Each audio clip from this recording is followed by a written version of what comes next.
Number 12 है और हम पिछले वीडियो में working of control system, types of control system, इन दोनों के बारे में पूरा कंप्लीट कर चुके हैं। हमारा अगला टॉपिक है कनेक्टिविटी मॉडल्स, जिसमें हम TCP IP and OSI model के बारे में पढ़ेंगे। तो आज हम इस वीडियो में ओएसआई मॉडल के बारे में पूरा कंप्लीट करेंगे। तो देखिए TCP IP and OSI model क्या होते हैं। तो देखिए TCP IP and OSI model क्या है, ये दोनों कनेक्टिविटी मॉडल हैं। अब जब बात हम कनेक्टिविटी की करते हैं तो जाहिर सी बात है कि यहाँ पर हम नेटवर्क की बात कर रहे होते हैं। नेटवर्क चाहे छोटा हो, बड़ा हो, वायर्ड हो, वायरलेस हो, इससे नहीं मतलब है, ठीक है। कनेक्टिविटी मॉडल की जब बात करते हैं तो वो रिलेटेड होती है नेटवर्क से, ठीक है। तो जब भी हम नेटवर्क की बात करते हैं तो वहाँ पर हार्डवेयर एंड सॉफ्टवेयर तो पहले से ही होता है। हार्डवेयर एंड सॉफ्टवेयर यानी कि आपका कंप्यूटर, लैपटॉप, मोबाइल फ़ोन जो भी है वो सब क्या है, पहले से है। उसके ऊपर हमें क्या करना है, नेटवर्किंग करनी है, यानी कि एक नेटवर्क बनाना है ताकि हम डेटा शेयर कर सकें। बात समझ में आई। वैसे तो हम नेटवर्क के बारे में पढ़ चुके हैं, नेटवर्क के टाइप्स के बारे में पढ़ चुके हैं, ठीक है। लेकिन यहाँ पर बात जब कनेक्टिविटी मॉडल की करते हैं तो कनेक्टिविटी मॉडल भी नेटवर्किंग से ही रिलेटेड है, यानी कि नेटवर्क से रिलेटेड है।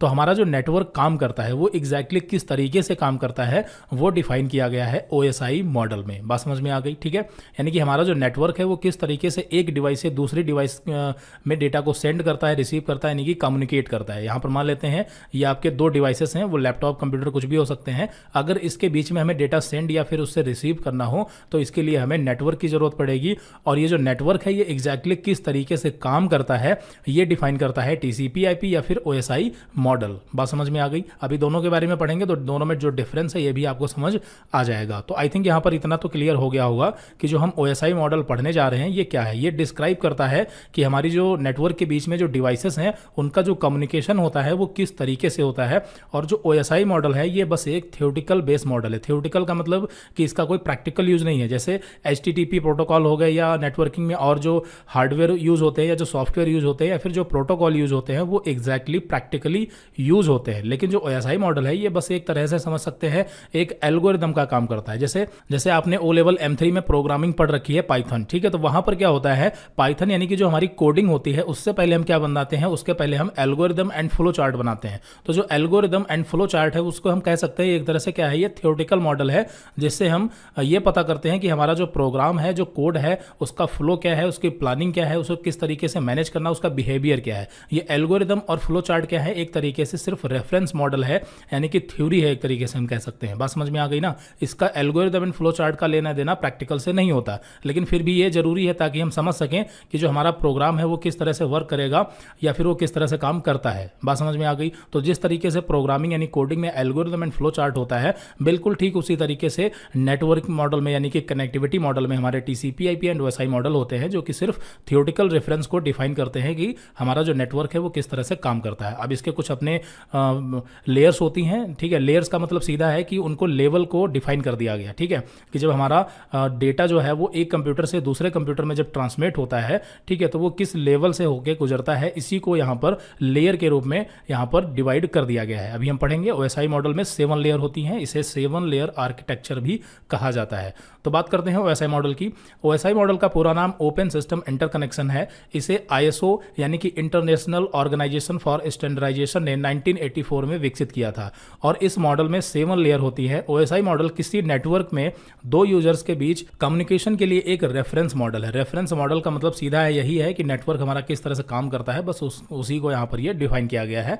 आगे बढ़ते हैं। यहाँ पर इस मॉडल की प्रत्येक लेयर दूसरे लेयर पर निर्भर नहीं होती। यहाँ पर ध्यान रखना, जो यहाँ पर हम 7 लेयर अभी पढ़ेंगे तो एक लेयर दूसरे लेयर पर यहाँ पर डिपेंड नहीं होती। डिपेंड होना और ना होने का मतलब आपको पता होगा आई थिंक, ठीक है। डिपेंड होना या ना होने का मतलब सीधा है कि जैसे मान लेते हैं कि आपका जो सॉफ्टवेयर है, ठीक है, सॉफ्टवेयर कोई भी सॉफ्टवेयर हो, एप्लीकेशन हो, सिस्टम हो, तो जो भी सॉफ्टवेयर होते हैं वो हार्डवेयर पर डिपेंड होते हैं। वो किस पे डिपेंड होते हैं, हार्डवेयर पर डिपेंड होते हैं। क्योंकि जब तक हार्डवेयर नहीं होगा तो सॉफ्टवेयर का कोई मतलब ही नहीं है। यानी कि जब तक आपके पास कोई डिवाइस फिजिकली कंप्यूटर, लैपटॉप कुछ नहीं होगा तब तक सॉफ्टवेयर का कोई मतलब नहीं है। तो पहले क्या होना चाहिए, हार्डवेयर, फिर क्या होना चाहिए, सॉफ्टवेयर। बात समझ में आ गई। तो सॉफ्टवेयर जो है वो हार्डवेयर पर डिपेंड होता है। बात समझ में आ गई, ये चीज क्लियर है। हालांकि वो बात अलग है कि जब तक सॉफ्टवेयर एंड हार्डवेयर दोनों का कॉम्बिनेशन नहीं होगा तब तक उसे हम यूज नहीं कर सकते, वो अलग बात है। यहां पर आपको हम सिर्फ डिपेंड और इंडिपेंडेंट का मतलब समझा रहे थे, ठीक है। तो जो लेयर्स होती हैं वो एक दूसरे के ऊपर डिपेंड नहीं होती, लेकिन एक लेयर से दूसरे लेयर में डेटा ट्रांसमिशन होता है। यानी कि जो 7 लेयर है उसमें एक लेयर से दूसरी लेयर में, दूसरी से तीसरी लेयर में क्या होता है, डेटा ट्रांसमिट होता है। होता है, लेकिन इसका मतलब ये नहीं कि वो डिपेंड है। डिपेंड का मतलब ये हो गया कि उसके बिना वो दूसरी लेयर काम ही नहीं करेगी, जबकि ऐसा नहीं है। चलिए आगे बढ़ते हैं। OSI मॉडल एक रेफरेंस मॉडल है, अर्थात इसका इस्तेमाल रियल लाइफ में नहीं होता, बल्कि इसका इस्तेमाल केवल रेफरेंस के रूप में किया जाता है, यानी कि समझने और समझाने के लिए इसका यूज किया जाता है कि नेटवर्क जो है वो कैसे काम करता है। ठीक है, आगे बढ़ते हैं। OSI मॉडल यह बताता है कि किसी नेटवर्क में डेटा या सूचना कैसे सेंड या रिसीव होते हैं। इस मॉडल के सभी लेयर का अपना अलग अलग काम होता है, जिससे कि डेटा एक सिस्टम से दूसरे सिस्टम तक आसानी से पहुंच सके। OSI मॉडल यह भी डिस्क्राइब करता है कि नेटवर्क हार्डवेयर तथा सॉफ्टवेयर एक दूसरे के साथ लेयर के रूप में कैसे कार्य करते हैं। मतलब ये भी डिस्क्राइब करता है कि हार्डवेयर और सॉफ्टवेयर एक दूसरे के साथ कैसे काम करते हैं जब हम एक नेटवर्क का यूज करते हैं। इस मॉडल की 7 लेयर होती हैं और प्रत्येक लेयर का अपना विशेष कार्य होता है। चलिए यहाँ पर पढ़ते हैं 7 लेयर के बारे में। तो यहाँ पर टोटल 7 लेयर होती हैं, यहाँ पर आप देखेंगे इस डायग्राम में।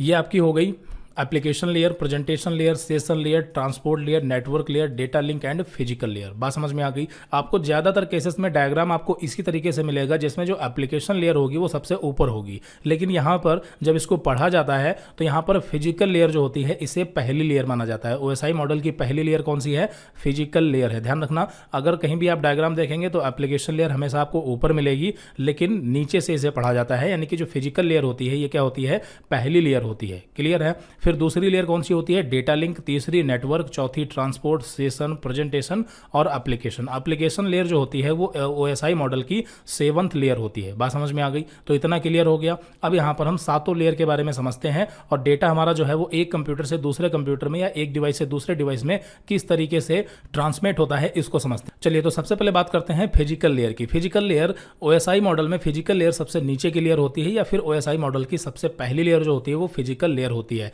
फिजिकल लेयर की सीधी सी बात है कि हम हार्डवेयर की बात कर रहे हैं। किसकी बात कर रहे हैं? हार्डवेयर की बात कर रहे हैं।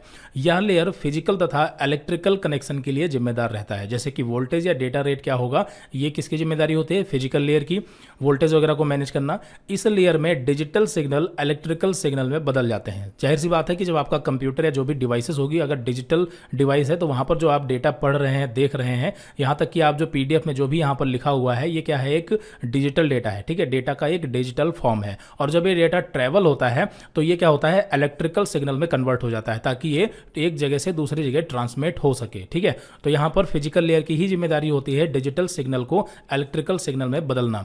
इस लेयर में नेटवर्क की टोपोलॉजी अर्थात लेआउट ऑफ नेटवर्क का कार्य भी इसी लेयर में होता है। यानी कि जो नेटवर्क हमारा है, जैसे हमने टोपोलॉजी के बारे में पढ़ रखा है, मेश टोपोलॉजी, ट्री टोपोलॉजी, बस टोपोलॉजी, स्टार टोपोलॉजी, तो कौन सी टोपोलॉजी है, ये काम किसका होता है? ये भी फिजिकल लेयर का ही काम होता है। ठीक है, फिर उसके बाद फिजिकल लेयर यह भी डिस्क्राइब करता है कि कम्युनिकेशन वायरलेस होगा या फिर वायर्ड होगा। ठीक है, मतलब कम्युनिकेशन यानी कि जो हमारा डेटा ट्रैवल होगा वो वायर्ड नेटवर्क के थ्रू होगा या वायरलेस के थ्रू होगा, ये भी फिजिकल लेयर ही डिफाइन करती है। ठीक है, डिफाइन करती है कहने का मतलब सीधा है कि वो आइडेंटिफाई करती है। ठीक है, मतलब ये इसी की जिम्मेदारी होती है।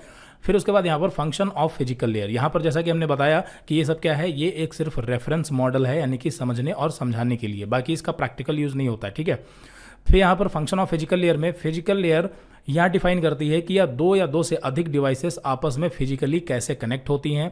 इसके द्वारा यह डिफाइन किया जाता है कि नेटवर्क में दो डिवाइसेस के मध्य कौन सा ट्रांसमिशन मोड होगा। अभी हम ट्रांसमिशन मोड के बारे में आगे देखेंगे इसी PDF में, जिसमें simplex, half duplex and full duplex, ये 3 ट्रांसमिशन मोड होते हैं। तो इन तीनों में से कौन सा ट्रांसमिशन मोड है, ये भी किसका काम होता है? फिजिकल लेयर का होता है, उसे आइडेंटिफाई करना।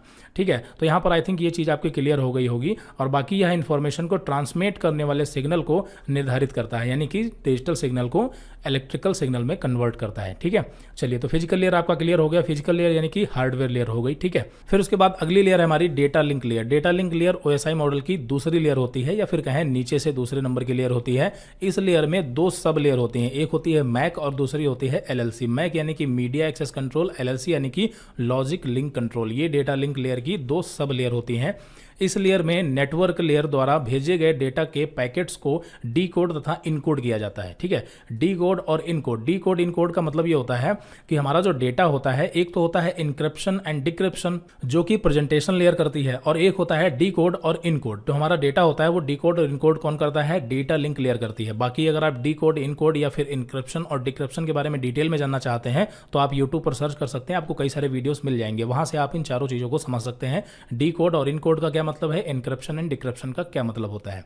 ठीक है, तो डी कोड और इन कोड कहाँ होता है, डेटा लिंक लेयर में होता है। यह लेयर यह भी इंश्योर करती है कि डेटा के पैकेट्स में कोई एरर ना हो, यानी कि वो एरर फ्री होने चाहिए।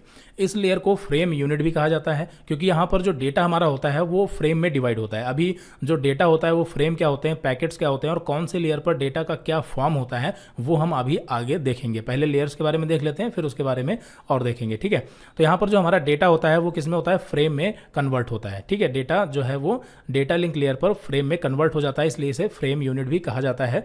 इस लेयर में डेटा ट्रांसमिशन के लिए दो प्रोटोकॉल प्रयोग होते हैं, HDLC यानी कि high level data link control, और PPP यानी कि पॉइंट टू पॉइंट प्रोटोकॉल। ठीक है, तो ध्यान रखना यहाँ पर ये दो प्रोटोकॉल यूज होते हैं डेटा लिंक लेयर पर। एग्जाम में क्वेश्चन इससे पूछा जा सकता है। यहाँ पर डेटा लिंक लेयर के फंक्शन के बारे में बताया गया है, तो देखते हैं। यह layer physical raw bit stream को पैकेट में ट्रांसलेट करती है, यानी कि फिजिकल रॉ बिट स्ट्रीम का मतलब क्या हुआ, तो देखिए इससे पहले हमने फिजिकल लेयर के बारे में पढ़ा है। फिजिकल लेयर में क्या होता है कि जो डेटा होता है वो बिट के फॉर्म में कन्वर्ट होता है। फिजिकल लेयर क्या करती है, डेटा को बिट के फॉर्म में कन्वर्ट करती है। ठीक है, बिट क्या होता है, बिट का मतलब सीधा है 1 या फिर 0। ठीक है, 1 या फिर 0 ये क्या होते हैं, बिट होते हैं। ठीक है, तो फाइनली डेटा जो होता है वो 1 और 0 के फॉर्म में ही हमारा ट्रैवल होता है, यानी एक जगह से दूसरी जगह जब डेटा ट्रांसमिट होता है तो वहां पर वो बिट के फॉर्म में यानी कि 1 और 0 के फॉर्म में ट्रैवल होता है। बात समझ में आ गई। ठीक है, तो फिजिकल रॉ बिट स्ट्रीम यानी कि जो फिजिकल लेयर जो डेटा जहां पर बिट के फॉर्म में होता है, तो जब वो डेटा डेटा लिंक लेयर को मिलता है यानी कि दूसरी लेयर को मिलता है, तो ये क्या करता है कि बिट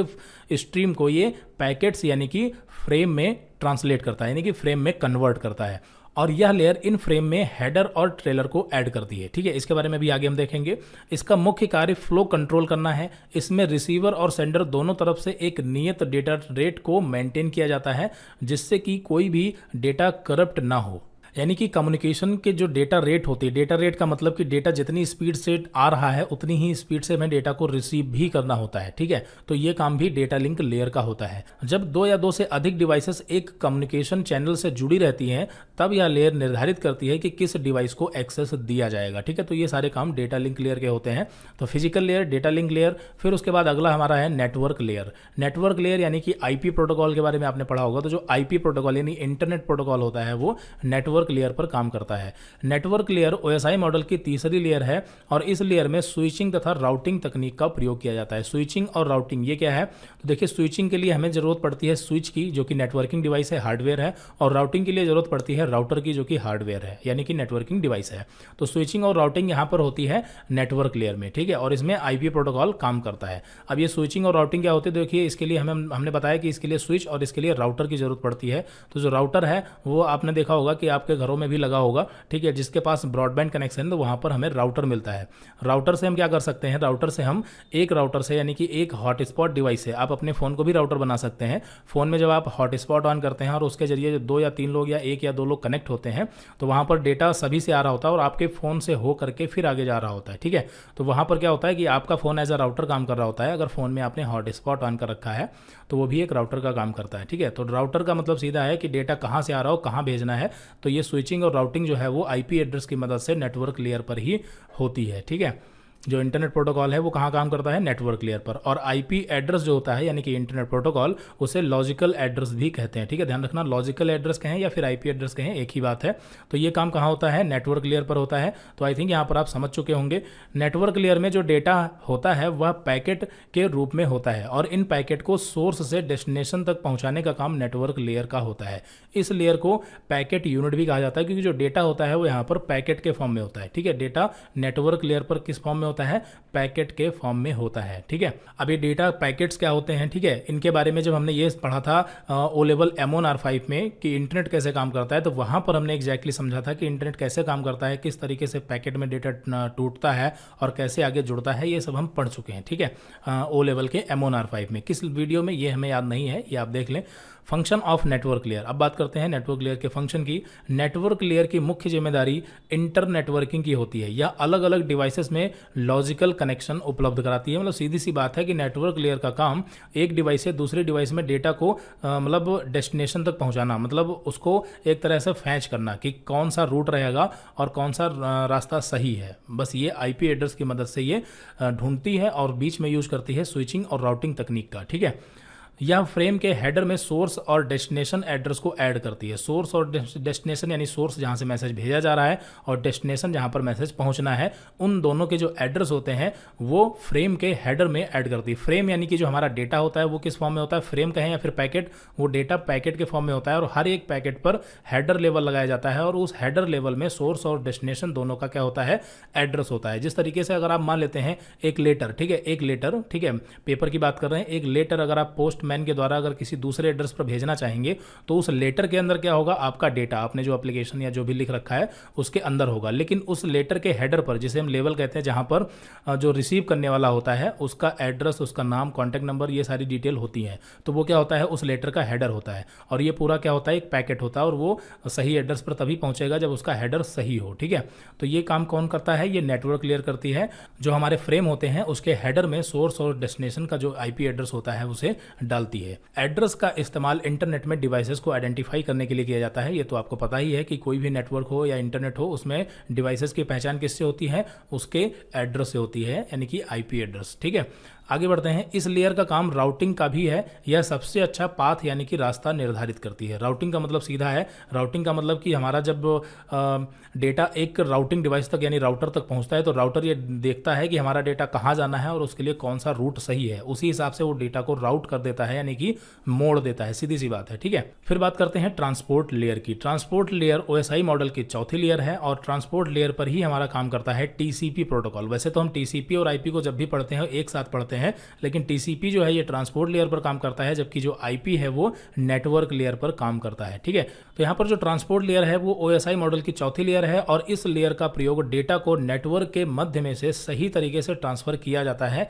इस लेयर का कार्य दो कंप्यूटर के मध्य कम्युनिकेशन को उपलब्ध कराना भी है। इसे सेगमेंट यूनिट भी कहा जाता है। ठीक है, तो ट्रांसपोर्ट लेयर का मुख्य कार्य डेटा को एक कंप्यूटर से दूसरे कंप्यूटर तक ट्रांसमिट करना है, यानी कि डेटा को ले जाने की जिम्मेदारी किसकी है, ट्रांसपोर्ट लेयर की, और सही एड्रेस पर जाएगा कि नहीं जाएगा ये किसकी जिम्मेदारी है, नेटवर्क लेयर की। ठीक है, बात समझ में आ गई। तो ट्रांसपोर्ट लेयर के लिए टीसीपी प्रोटोकॉल यूज होता है और नेटवर्क लेयर के लिए आईपी प्रोटोकॉल यूज होता है।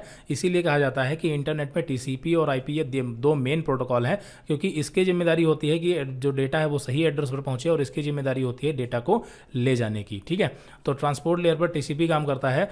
जब यह लेयर ऊपरी लेयर से मैसेज को रिसीव करती है तो यह मैसेज को बहुत सारे सेगमेंट में विभाजित कर देती है और प्रत्येक सेगमेंट का एक सीक्वेंस नंबर होता है, यानी कि डेटा को क्या करता है, पैकेट्स में कौन डिवाइड करता है, ट्रांसपोर्ट लेयर। ठीक है, ट्रांसपोर्ट लेयर क्या करती है, डेटा को पैकेट्स में डिवाइड कर देती है और हर पैकेट का एक सीक्वेंस नंबर होता है। ठीक है, जिससे प्रत्येक सेगमेंट को आसानी से आइडेंटिफाई किया जा सके। अब जो डेटा है वो पैकेट्स में किस तरह से डिवाइड होता है ये हमने बताया, हम समझ चुके हैं। ठीक है, आगे बढ़ते हैं। यह दो प्रकार की सर्विस प्रदान करती है, कनेक्शन ओरिएंटेड यानी कि टीसीपी और कनेक्शन लेस यानी कि यूडीपी। यह फ्लो कंट्रोल और एरर कंट्रोल दोनों प्रकार के कार्यों को करती है। ठीक है, फ्लो कंट्रोल यानी कि डेटा को ले जाने की जिम्मेदारी है और एरर भी कंट्रोल करती है। फिर बात करते हैं सेशन लेयर की। सेशन लेयर ओएसआई मॉडल की पांचवी लेयर है जो कि बहुत सारे कंप्यूटर के मध्य कनेक्शन को कंट्रोल करती है। सेशन लेयर दो डिवाइसेस के मध्य कम्युनिकेशन के लिए सेशन उपलब्ध कराता है। सेशन क्या होता है, तो सेशन का मतलब सीधा है कि जैसे आपने अपने कंप्यूटर में ब्राउजर में कोई वेबसाइट ओपन की,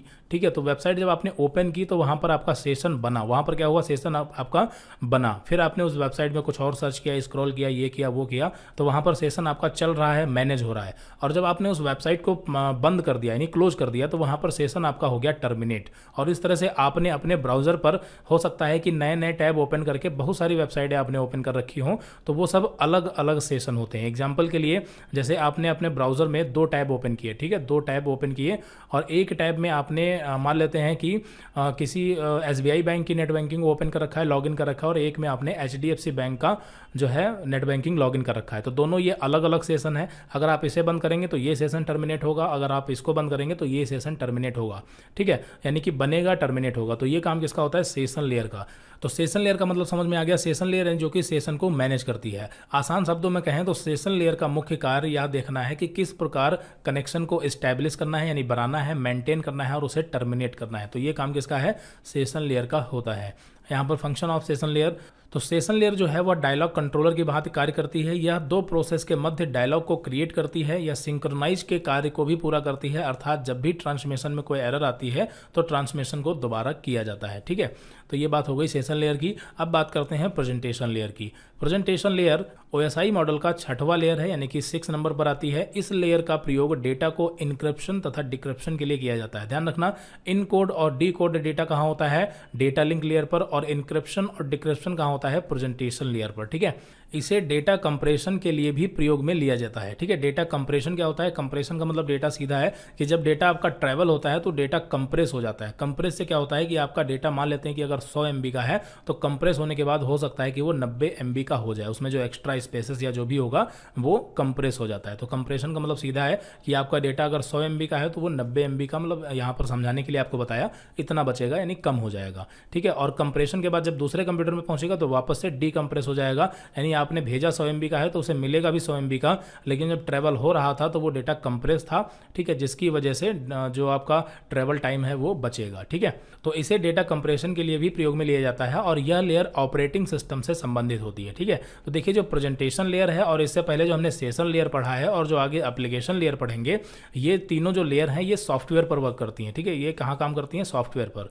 और बाकी इसके आगे जब बात पहुँचती है ट्रांसपोर्ट लेयर तक, तो वहाँ से हमारा हार्डवेयर भी उसमें इंक्लूड हो जाता है। ठीक है, जब बात ट्रांसपोर्ट लेयर पर पहुँचती है तो उसमें हमारा हार्डवेयर भी इंक्लूड हो जाता है। ठीक है, यहाँ पर सेशन, प्रेजेंटेशन और एप्लीकेशन, ये तीनों लेयर जो होती हैं ये एक तरह से सॉफ्टवेयर पर ही, सॉफ्टवेयर बेस्ड होती हैं, यानी कि सॉफ्टवेयर पर ही काम करती हैं। फंक्शन ऑफ प्रेजेंटेशन लेयर, इस लेयर का कार्य इनक्रिप्शन का होता है। प्राइवेसी के लिए इसका यूज किया जाता है। ठीक है, इनक्रिप्शन और डिक्रिप्शन जो होता है वो प्राइवेसी के लिए किया जाता है।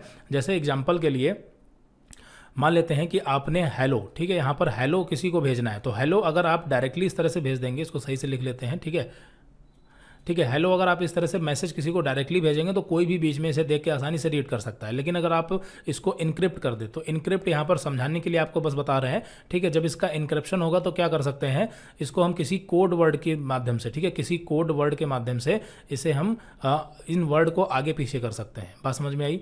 ठीक है, जैसे इसका इनक्रिप्शन हम इस तरह से भी कर सकते हैं कि जो A से Z तक आपके 26 अल्फ़ाबेट होते हैं, A से Z तक जो आपके 26 अल्फ़ाबेट होते हैं, तो उसमें H की पोजीशन क्या होती है, वो यहाँ पर उसका हम नंबर दे सकते हैं। एग्जांपल के लिए मान लेते हैं कि H की पोजीशन जो है वो मान लेते हैं 9 है। ठीक है, बस समझाने के लिए, वरना कैलकुलेट करना पड़ेगा तो टाइम लगेगा। ठीक है, तो H की पोजीशन 9 है, और E की पोजीशन मान लेते हैं 4 है, और L की पोजीशन जो है वो मान लेते हैं 11 है, फिर 11 है, और यहाँ पर O की पोजीशन मान लेते हैं यहाँ पर 20 है। ठीक है, बस समझाने के लिए। तो इस तरह से अगर आप मैसेज भेजेंगे तो ये एक क्या हो गया, इस डेटा का इनक्रिप्शन हो गया। ठीक है, तो इसे आसानी से कोई रीड नहीं कर सकता, और आपको इसके बारे में पहले से पता होगा। ठीक है, तो इसे आप वापस से डिक्रिप्ट कर लेंगे, यानी कि इसका डिक्रिप्शन कर लेंगे। तो ये हो गया इनक्रिप्शन और डिक्रिप्शन, इस तरह से डेटा का होता है। लेकिन जो कंप्यूटर में होता है, इसका इनक्रिप्शन और डिक्रिप्शन की प्रोसेस अलग होती है। हालांकि डेटा अगर आपका इनक्रिप्ट है तो उसे डिक्रिप्ट करने में हैकर्स को बहुत ज़्यादा टाइम नहीं लगता है। ठीक है, लेकिन फिर भी यहाँ पर प्राइवेसी के लिए एक स्टेप है ये। ठीक है, चलिए आगे बढ़ते हैं। प्राइवेसी के लिए इसका यूज किया जाता है। इसका मुख्य कार्य कंप्रेशन का भी है, और कंप्रेशन बहुत जरूरी होता है क्योंकि हम डेटा को कंप्रेस करके उसके साइज को कम कर सकते हैं। ठीक है, तो प्रेजेंटेशन लेयर समझ में आ गया। अब बात करते हैं एप्लीकेशन लेयर। जो एप्लीकेशन लेयर होती है, इसी पर यूजर यानी कि हम लोग जब इंटरनेट एक्सेस करते हैं, कोई भी नेटवर्क चलाते हैं, तो हम जो काम कर रहे होते हैं वो एग्जैक्टली कहाँ कर रहे होते हैं, एप्लीकेशन लेयर पर कर रहे होते हैं। और उस एप्लीकेशन लेयर पर जो भी हम काम कर रहे हैं, वहां से अगर कोई मैसेज यानी कि डेटा अगर हम सेंड करते हैं तो वो एक एक करके एप्लीकेशन लेयर पर पहुंचता है, फिर एप्लीकेशन लेयर से प्रेजेंटेशन से, और इस तरह से ऑर्डर बाय ऑर्डर वो लास्ट तक फिजिकल लेयर, और फिजिकल लेयर से वो फिर डेटा ट्रांसमिट होता है। इसके बारे में आगे हम समझाएंगे, और आगे डायग्राम भी दिया गया है। ठीक है, तो एप्लीकेशन लेयर OSI मॉडल का 7वां यानी कि सबसे उच्चतम लेयर है। एप्लीकेशन लेयर का मुख्य कार्य हमारी वास्तविक एप्लीकेशन, यानी कि जो हम जिस पर एग्जैक्टली काम करते हैं, ठीक है, उसके बीच में वो इंटरफेस का काम करता है। एप्लीकेशन लेयर इंड यूजर के सबसे नजदीक होता है, यानी कि हम लोग इंड यूजर हैं। ठीक है, इसके सबसे नजदीक होता है। इस लेयर के अंतर्गत HTTP, FTTP, SMTP, NFC ये सारे प्रोटोकॉल किसमें आते हैं, एप्लीकेशन लेयर में। क्योंकि अगर HTTP प्रोटोकॉल कहाँ पर यूज होता है, जब हम कोई भी वेबसाइट यानी इंटरनेट पर कुछ भी सर्च करते हैं तो वो HTTP प्रोटोकॉल की जिम्मेदारी होती है। FTP यानी कोई फाइल ट्रांसफर करते हैं तो FTP, SMTP, ठीक है, तो ये सब प्रोटोकॉल के बारे में आपको पता है। आगे बढ़ते हैं, यहाँ पर एप्लीकेशन लेयर के फंक्शन को समझते हैं। एप्लीकेशन लेयर के द्वारा यूजर रिमोट कंप्यूटर से फाइल को एक्सेस कर सकता है और वो फाइल को रिट्रीव कर सकता है। यह ईमेल को फॉरवर्ड और स्टोर करने की सुविधा भी देती है। इसके द्वारा हम डेटाबेस की डायरेक्टरी को एक्सेस कर सकते हैं। मतलब एप्लीकेशन लेयर पर जो काम होते हैं वो हम सारे कर सकते हैं। किसी डेटाबेस की डायरेक्टरी को एक्सेस करने का मतलब सीधा है कि आपका डेटाबेस है वो जिस भी फोल्डर, यानी डायरेक्टरी का मतलब सीधा होता है फोल्डर यानी कि उसका एड्रेस, ठीक है, तो उसको भी हम एक्सेस कर सकते हैं। तो ये सारे काम एप्लीकेशन लेयर पर होते हैं। अब यहाँ पर आप थोड़ा सा डिटेल में समझ लीजिए कि जो आपका OSI मॉडल है वो एग्जैक्टली काम कैसे करता है। अब देखिए OSI मॉडल के बारे में समझ चुके, कनेक्टिविटी मॉडल है क्या है वो पढ़ चुके, ठीक है, और हमने सातों लेयर के बारे में भी समझ लिया। अब जब हम एक कंप्यूटर से दूसरे कंप्यूटर में डेटा को सेंड करते हैं तो एग्जैक्टली क्या होता है इसको समझते हैं, ठीक है। तो यहाँ पर ये जो आपका कंप्यूटर है इसे मान लेते हैं सेंडर, ठीक है, इसे क्या मान लेते हैं सेंडर, यानी ये डेटा को सेंड कर रहा है और ये क्या कर रहा है रिसीव कर रहा है। ध्यान से समझिए, सेंडर जब डेटा को सेंड करता है, अब सेंड का मतलब क्या कि आपने व्हाट्सअप किया, मेल किया, उसी को सेंड माना जाएगा? नहीं, यहाँ तक कि अगर आपने ब्राउजर पर कुछ सर्च भी किया है तो वो भी एक तरह से डेटा क्या हो रहा है, सेंड ही हो रहा है। बात समझ में आ गई ना? अगर आपने ब्राउजर पर कोई भी वेबसाइट सर्च किया, कुछ भी किया, तो वहां पर भी क्या हो रहा है, वो डेटा सेंड हो रहा है, ठीक है, क्योंकि वो डेटा सेंड ही हो रहा होता है। तो बात समझ में आ गई? तो यहाँ पर ये क्या है आपका सेंडर और ये क्या है रिसीवर। तो जो आपने कुछ भी सेंड किया, कुछ भी सेंड करने का मतलब आपने कुछ सर्च किया, मेल किया, व्हाट्सअप किया, कुछ भी किया, तो सबसे पहले जो आप काम कर रहे हैं वो कहाँ कर रहे हैं, एप्लीकेशन लेयर पर कर रहे हैं। अब अगर आपने मेल किया है तो SMTP प्रोटोकॉल यूज होगा, कुछ ब्राउजर पर सर्च किया है तो HTTP प्रोटोकॉल यूज होगा, कुछ अगर आपने कोई फाइल है जो कि डाउनलोड या अपलोड कर रहे हैं तो वहां पर FTP प्रोटोकॉल यूज होगा। तो प्रोटोकॉल कोई भी यूज हो वो एप्लीकेशन लेयर की जिम्मेदारी है। फिर वो डेटा पहुंचता है प्रेजेंटेशन लेयर पर। प्रेजेंटेशन लेयर पर क्या होता है कि वो जो हमारा डेटा होता है, डेटा का मतलब जो भी हमने मैसेज सेंड किया है, जो भी रिक्वेस्ट हमने की है, वो डेटा क्या होगा, सबसे पहले तो प्रेजेंटेशन लेयर पर वो डेटा कंप्रेस होगा। हमने पढ़ा है ना, प्रेजेंटेशन लेयर क्या करेगी, डेटा को कंप्रेस करेगी और कंप्रेस करने के साथ साथ में क्या करेगी, डेटा को इनक्रिप्ट करेगी। पहले क्या होगा, डेटा का इनक्रिप्शन, पहले क्या होगा, डेटा का इनक्रिप्शन। ध्यान से समझ लेना, जो हम काम कर रहे हैं वो एप्लीकेशन लेयर पर कर रहे हैं। यहाँ पर हमारा जो डेटा का फॉर्म है वो क्या है, डेटा ही है, ठीक है, जिसे हम आसानी से हम भी रीड कर सकते हैं, वो डेटा ही है। लेकिन जैसे ही वो डेटा प्रेजेंटेशन लेयर पर पहुंचा, प्रेजेंटेशन लेयर पर डेटा कब पहुंचेगा, जब आप कोई रिक्वेस्ट भेजेंगे यानी कि मैसेज सेंड करेंगे, तो वहां पर प्रेजेंटेशन लेयर पर दो काम होंगे। पहला डेटा कंप्रेस होगा और दूसरा क्या होगा कि यहाँ पर वो डेटा इनक्रिप्ट होगा। फिर उसके बाद आगे पहुंचेगा सेशन लेयर पर। सेशन लेयर जिसका काम सेशन को मैनेज करना होता है। तो ये एक्चुअली ये जो तीनों लेयर है, ठीक है, ये जो आपकी एप्लीकेशन लेयर, प्रेजेंटेशन लेयर और सेशन लेयर है, ये तीनों सॉफ्टवेयर बेस्ड है, ठीक है। फिर यहाँ पर जब डेटा पहुंचता है आपका ट्रांसपोर्ट लेयर पर, तो आपका डेटा जो कि ऑलरेडी कंप्रेस हो चुका है और इनक्रिप्ट हो चुका है, वो डेटा यहाँ ट्रांसपोर्ट लेयर पर क्या होगा, पैकेट्स के फॉर्म में डिवाइड होगा। पैकेट्स के फॉर्म में डिवाइड होगा, ट्रांसपोर्ट लेयर उस डेटा को पैकेट में डिवाइड करेगा और हर एक पैकेट का अपना एक सीक्वेंस नंबर देगा, जिससे कि उसे वापस से, मतलब पैकेट जब हम यहाँ पर तोड़ेंगे उसे जब वापस से जोड़ा जाए तो सही सीक्वेंस में जोड़ा जाए। फिर यहाँ पर आगे बढ़ेगा डेटा और पहुंचेगा नेटवर्क लेयर के पास। नेटवर्क लेयर की जिम्मेदारी होगी कि हमें सोर्स का जो आईपी एड्रेस, यानी इस कंप्यूटर का आईपी एड्रेस क्या है और जहां पहुंचना है उस कंप्यूटर का आईपी एड्रेस क्या है, वो क्या करेगा, हर एक डेटा के पैकेट में हेडर में वो इंक्लूड कर देगा कि इसका एड्रेस क्या है और इसका एड्रेस क्या है, यानी कहां से कहां तक पहुंचना है। ये नेटवर्क लेयर की जिम्मेदारी है। वो आईपी एड्रेस जो है वो सोर्स और डेस्टिनेशन दोनों के आईपी एड्रेस को हर एक पैकेट में हेडर फाइल में डाल देगा। बात समझ में आ गई? तो नेटवर्क लेयर में हो गया। डेटा यहाँ पर अभी क्या है, पैकेट्स के फॉर्म में है। फिर जब यहाँ पर डेटा लिंक लेयर पर पहुंचेगा, हमारा डेटा जो है वो डेटा लिंक लेयर पर पहुंचेगा, ठीक है। तो ये डेटा क्या होगा, फ्रेम्स में डिवाइड हो जाएगा, ठीक है, फ्रेम में बटेगा डेटा। जब फ्रेम में बटेगा फिर आगे जब डेटा पहुंचेगा तो यहाँ पर डेटा हमारा बिट के फॉर्म में कन्वर्ट हो जाएगा, ठीक है। और इन सभी लेयर पर अलग अलग प्रोटोकॉल काम करते हैं, ठीक है। अलग अलग काम को करने के लिए अलग अलग टाइप के प्रोटोकॉल हैं, ठीक है। तो यहाँ पर जब फाइनली हमारा डेटा फिजिकल लेयर पर पहुंचेगा तो यहाँ पर वो डिजिटल डेटा जो है वो इलेक्ट्रिकल सिग्नल में कन्वर्ट होगा, जिसे हम बिट कहते हैं, ठीक है। फिर यहाँ पर ये डेटा हमारा ट्रैवल होगा। ट्रैवल होते होते जब रिसीवर के पास पहुंचेगा तो यहाँ पर फिजिकल लेयर के पास वो क्या होगा, वो बिट के फॉर्म में होगा। और जब ये डेटा वापस से ऊपर को जाएगा, ठीक है, ध्यान देना, यहाँ पर डेटा क्या हुआ था, एप्लीकेशन लेयर से होते होते फिजिकल लेयर पर आया, फिर यहाँ से नीचे से ऊपर जाएगा। ये नहीं कि आपने एप्लीकेशन लेयर से मैसेज किया और सीधे एप्लीकेशन लेयर पे पहुंच गया, ऐसा नहीं होगा, ठीक है। डेटा इस तरीके से सेंड होगा और इस तरीके से रिसीव होगा, मतलब इस मॉडल में। तो यहाँ पर फिजिकल लेयर में डेटा क्या होगा, बिट के फॉर्म में। आगे जब पहुंचा तो फ्रेम में कन्वर्ट हुआ, ठीक है। फ्रेम में कन्वर्ट होने के बाद यहाँ पर क्या हुआ, नेटवर्क लेयर ने चेक किया कि हाँ ये डेटा हमारे लिए ही था और सारे पैकेट रिसीव हो रहे हैं कि नहीं रिसीव हो रहे हैं, ये सारी चीजें चेक करेगा। ट्रांसपोर्ट लेयर पर यहाँ पर क्या होगा कि यहाँ पर डेटा को पैकेट्स में डिवाइड किया गया था और यहाँ पर डेटा पैकेट्स जो है वो आपस में जुड़ेंगे सीक्वेंस नंबर के हिसाब से। जुड़ने के बाद वो डेटा सेशन लेयर पर पहुंचेगा और सेशन लेयर वगैरह यहाँ पर क्या करेंगे, उसको चेक करेंगे कि सारे पैकेट्स मिले हैं नहीं मिले हैं, कोई एरर तो नहीं है। फिर डेटा जो हमारा है वो प्रेजेंटेशन लेयर पर आएगा और यहाँ पर डेटा वापस से डीकंप्रेस होगा, ठीक है। और डीकम्प्रेस होने के साथ साथ में क्या होगा, यहाँ पर डिक्रिप्शन भी होगा। ठीक है, यहाँ पर क्या होगा, डिक्रिप्शन होगा और फाइनली एप्लीकेशन लेयर पर हमें वो डेटा देखने को मिलेगा। ठीक है, तो इस तरीके से ये प्रोसेस होता है सेंडर और रिसीवर के बीच में।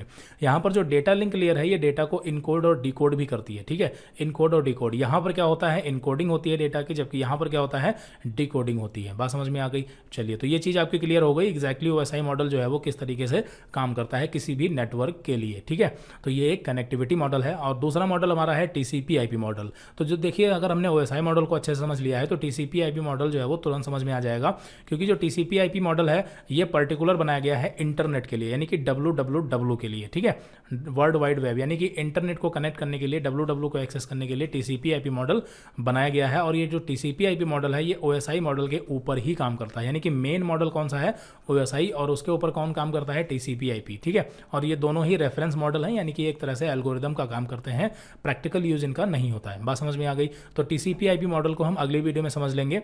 तो फिलहाल इस वीडियो में इतना ही रखते हैं, मिलते हैं अगली वीडियो में। Okay, so thanks.